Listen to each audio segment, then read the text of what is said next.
In 1531, the English Parliament passed a law that applied to exactly one man, and it was written after he had already done the thing it punished. That is not the worst entry on this list. It isn't even in the top 3. Today we're going through the punishments kings handed down to the people they called traitors. And I don't mean a quiet beheading and a private burial. I mean sentences drafted by lawyers, argued over in council, and then performed in public because the performance was the entire point. Let's get into it. If you like the history that the plaques and the guided tours quietly leave out, subscribing costs you nothing and keeps these coming. Number 1. William Wallace, the man they had to invent a punishment for. It's the 23rd of August, 1305, and Wallace is standing in Westminster Hall with a crown of laurel leaves on his head. The crown is not a compliment. Somebody has remembered a rumor that he once said he would be crowned in that very hall, and Edward I has a sense of humor about these things. He'd been taken near Glasgow 3 weeks earlier, handed over by a Scottish knight who was paid for it, and moved south fast. The charges are read out. He is not allowed to answer most of them, but the chronicles have him answering one, and it's the only line of his that anybody remembers. He cannot be a traitor to Edward, he says, because he was never Edward's subject. It doesn't matter. The verdict had been written before he arrived, and the whole trial takes a single day. Wallace is tied to a wooden hurdle and dragged by horses about 4 miles through the streets, from Westminster out to Smithfield, and then hanged, cut down while still alive, disemboweled, and beheaded. His body is cut into 4. The head is dipped in tar and mounted on London Bridge, the first one ever put there, which means the most notorious landmark in medieval England opened with him. The 4 quarters travel north as a message, to Newcastle, Berwick, Stirling, and Perth, though the sources argue about that last town. And here's what nobody tells you. Edward did not invent that sequence for Wallace. He had tested it 22 years earlier on Dafydd ap Gruffudd, the last native prince of Wales, at Shrewsbury in 1283. Dragged for treason, hanged for murder, disemboweled for sacrilege, quartered for plotting the king's death. 4 crimes, 4 separate punishments stacked into one afternoon, so that the sentence read like a legal argument made out of a human being. It worked so well that it stayed on the English statute books until 1870. That is a prototype tested once on one man and then shipped essentially unchanged for the next 6 centuries. Edward left the head up on the bridge so that Scotland would understand the situation. 9 years later, Scotland won at Bannockburn, which suggests the message needed work. Which brings us to Ivan IV of Russia. Number 2, and the one where nobody wanted to be in the square. It's the 25th of July, 1570, in a Moscow market square with the extremely Russian name of the Filthy Puddle. Overnight, workmen have set up equipment in the middle of it, and by dawn, the whole city knows what the equipment is for. Ivan arrives in the morning with 1,500 mounted guards and roughly 300 condemned men, and the square is empty. Not thin, empty. Every citizen of Moscow has decided to spend the morning indoors with the shutters closed, so the Tsar goes to fetch them. He rides through the surrounding streets personally, calling people out of their houses, promising them they won't be harmed, telling them to come and watch. And they come, because the alternative is being the family that refused. Then Ivan does something clever. He pardons about 180 of the prisoners on the spot, hands them over to the boyars, and lets the crowd see mercy first. That leaves around 116 men who are not pardoned.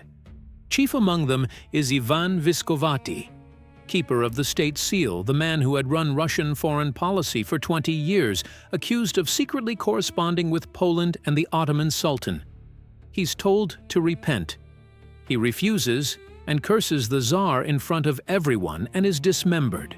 The treasurer, Nikita Funikov, is doused alternately with boiling and freezing water.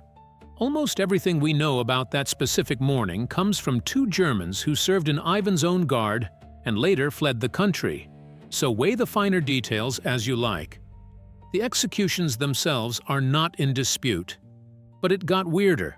Years later, Ivan began compiling lists of the people he had killed. Actual written lists, thousands of names, sent to monasteries across Russia along with money, so that monks would pray for the souls of his victims in perpetuity. Historians have used those lists to reconstruct his own body count, because he was the one keeping the records. It is the world's worst spreadsheet, maintained by the only person who could have stopped adding rows to it. He remembered every single one of them. He just never once concluded that this meant he should stop. Richard Roos. Number 3. A cook who was never accused of going anywhere near a king. It's February 1531 in the kitchen of the Bishop of Rochester's house at Lambeth, and Roos is stirring a pot of pottage for the household. He adds a powder to it.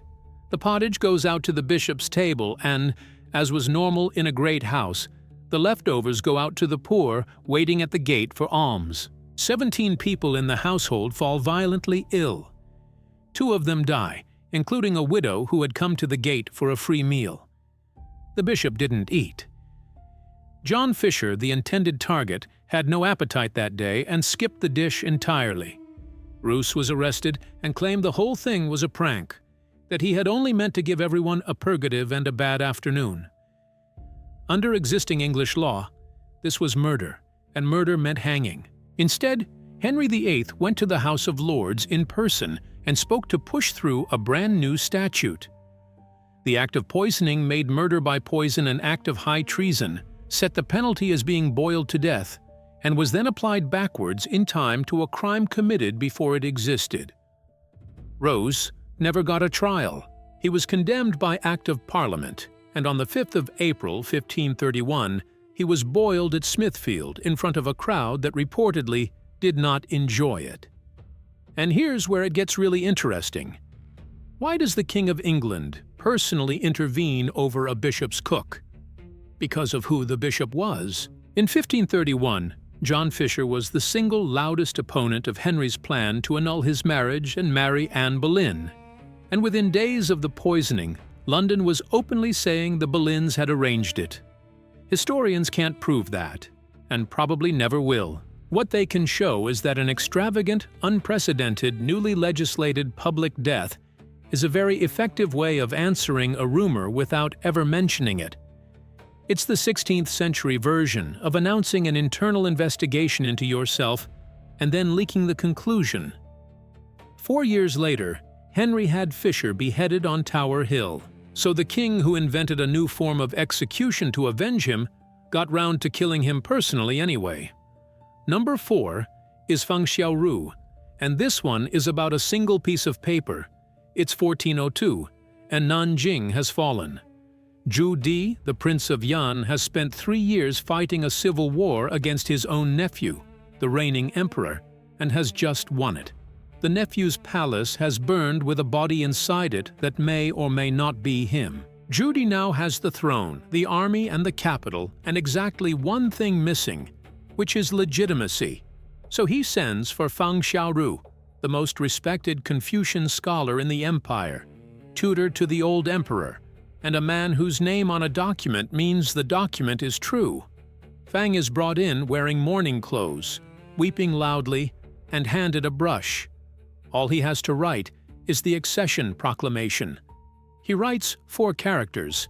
Translated, they say, "The Yan bandit usurps the throne." Zhu Di threatens him with the 9 exterminations, which was the legal ceiling of Chinese punishment, the annihilation of a man's kin across 9 degrees of relation. Fang, according to the traditional account, tells him to make it 10 and get on with it. So a 10th degree is invented for the occasion, his students, his colleagues, and his friends. The figure recorded in later histories is 873 people executed, with hundreds more exiled. That number comes from Ming sources written well after the fact, so treat it as an order of magnitude, rather than a head count. Now here's what nobody tells you. Zhu Di became the Yongle Emperor and had one of the most spectacular reigns in Chinese history. He built the Forbidden City. he sent Zheng He's treasure fleets across the Indian Ocean. He commissioned an encyclopedia so vast that it stayed the largest reference work on Earth for the next 600 years. He also had the official records rewritten to change his own mother, and banned Fang's writings entirely, with possession punishable by death. Which is the imperial equivalent of deleting a man's account, then deleting everyone who ever followed it, and then quietly finding out that somebody kept a backup. A student did keep copies. They survived. Fang was officially rehabilitated by a later dynasty, and the accession proclamation got written that same week by somebody else whose name nobody has ever bothered to learn. Number 5. Robert-François Damiens, the man who barely scratched a king. It's the evening of the 5th of January 1757 at Versailles, and it is freezing. Louis XV is walking to his carriage between guards when a servant pushes through the group and strikes him once in the side. The king says he's been hit and sees blood on his hand. The guards seize the man immediately, mostly because he makes no attempt whatsoever to run. It's a penknife. The blade goes in about an inch, stopped by several layers of winter clothing, and the wound is so minor that Louis is fine within days. He doesn't know that at the time, so he calls for a priest and makes his confession, convinced he's dying. Damiens tells his interrogators he never intended to kill anyone. He wanted to frighten the king into paying attention to a bitter dispute between the crown, the Parlement, and the Archbishop of Paris. Wounding a monarch, however slightly, was regicide in French law, and regicide had a fixed sentence that hadn't been used since 1610. On the 28th of March 1757, in the Place de Grève, they used it. His hand was burned, his flesh torn with pincers, molten lead and boiling oil poured into the wounds, and then 4 horses were harnessed to his limbs to pull him apart. The horses could not do it. After more than an hour, 2 extra horses were brought in, and the executioners had to cut through the joints themselves. Aristocrats had rented the windows overlooking the square. Casanova was in one of them. The really wild part is what happened afterwards. His house was demolished. His father, his wife, and his daughter were banished from France and forbidden ever to use the family name again. And Damiens was the last person in French history to be executed that way. 35 years later, the National Assembly adopted the guillotine specifically because it was fast, mechanical, and identical for everybody. And in 1793, they used it on this king's own grandson. He said he only wanted the king to listen to him. Nobody at any point in this story listened to anybody. So, there you have it. 5 men, 5 sentences, and in not one case was the punishment really about the crime. Wallace's head opened London Bridge for business. Ivan kept written lists of the dead, and paid monks to pray over them.